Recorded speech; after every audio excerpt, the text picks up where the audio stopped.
Makeup room. তার মানে বনবিবাহে যেসব মেয়েরা অংশ নিচ্ছে তারা এখানে সাজগোজ করছে। আয়ুষ ঈশান যদি এখানে কাউকে না চিনবে তাহলে এদিকে যাবে কেন? আর একটা কথা শুধু মাথায় রাখবে, কালকে তোমার বিয়ে। জাদুঘর কেমন? আয়ুষ ঈশান এদিকে গেছে, বাই চান্স কুসুম এখানে রেডি হচ্ছে না তো? একটা সময় হয়ে গেল তো, অনুশ্রী এখন আসছে না কেন? আমার তো খুব জল তেষ্টাও পেয়েছে। এখানে কত জল আছে, জলও তো নেই এই ঘরে। আমার গলা শুকিয়ে গেছে, বাইরে থেকে একটু জল নিয়ে আসি।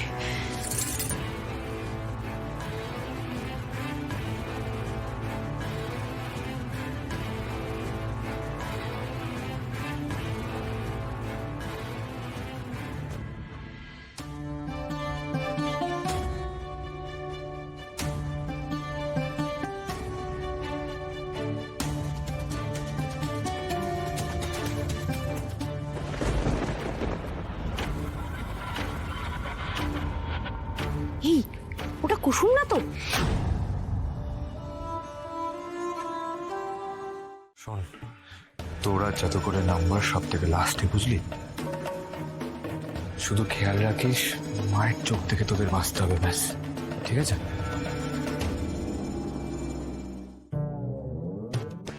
দুই ভাই মিলে তখন থেকে কি আড়াল করার চেষ্টা করছে? আর দিদির নজর থেকে বাঁচার প্রশ্নই বা আসছে কেন? হ্যাঁ, আমি তো বুঝতে পারছি না। আমাকে প্লিজ একটু বুঝিয়ে বলবেন এটা কি হচ্ছে? সকালবেলা সরল মনে দিদিকে বলতে গেলাম পুরো ব্যাপারটা, দিদি আমার গালে চড় মারল। এবার তো আমি কোনো প্রমাণ না নিয়ে দিদির কাছে যাবই না।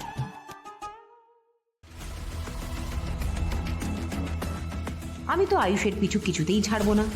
যাই হয়ে যাক, আজ আমি ছায়ার মতো আয়ুষের সঙ্গে সঙ্গে থাকবই। মাথায় কি চলছে সেটা জানবো, আর তারপরই এখানে একটা ধামাকা করব।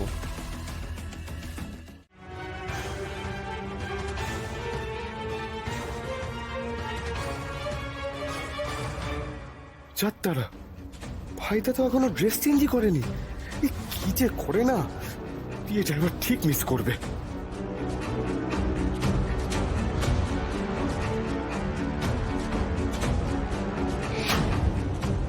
কাকিমুনি আমার পিছুই ছাড়ছে না, ঈশান ছায়ার মতো ঘুরে বেড়াচ্ছে আমার সাথে। আমি না এবার পাগল হয়ে যাব। আমি জানি না আমি রেডি হব কি করে। ভাইদা, 10 মিনিটের মধ্যে তোর বিয়ে। হয় গিয়ে তৈরি হ, আর নয়তো চুলো হয়ে যা।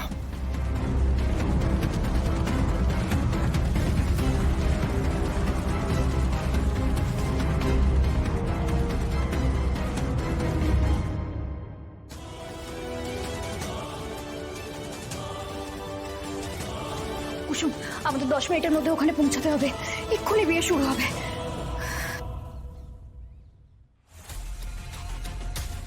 কাকিমুনি ওই যে দেখো, কাকাই কাকাই, দেখো দেখো। কাকাই?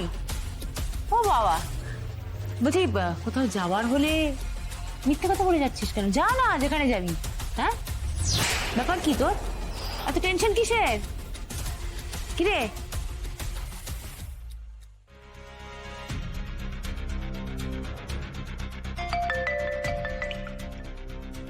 বাচ্চা ঈশান, হেল্প কর। কাকিমুনি আমার পিছু না ছাড়লে রেডি হতে পারবো না আমি। শুভ মুহূর্ত পেরিয়ে যাবে, বিয়ে হবে না আমাদের। তুই কিছু কর ভাই।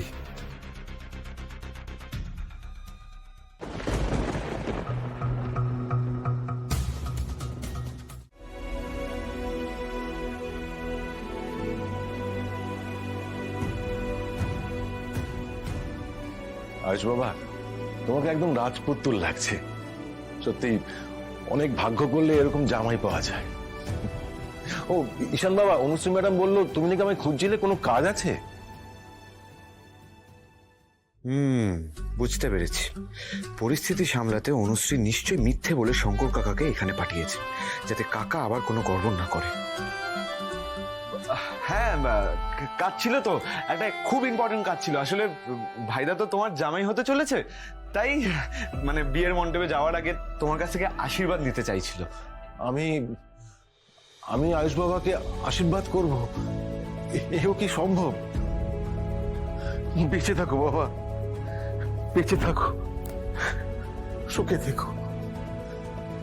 আয়ুষ বাবা, আমি আমার মরা মেয়েটাকে অনেক কষ্ট দিয়েছি, কিন্তু আমি জানি আয়ুষ বাবা তুমি একে সুখে রাখবে, ভালো রাখবে, আমি জানি।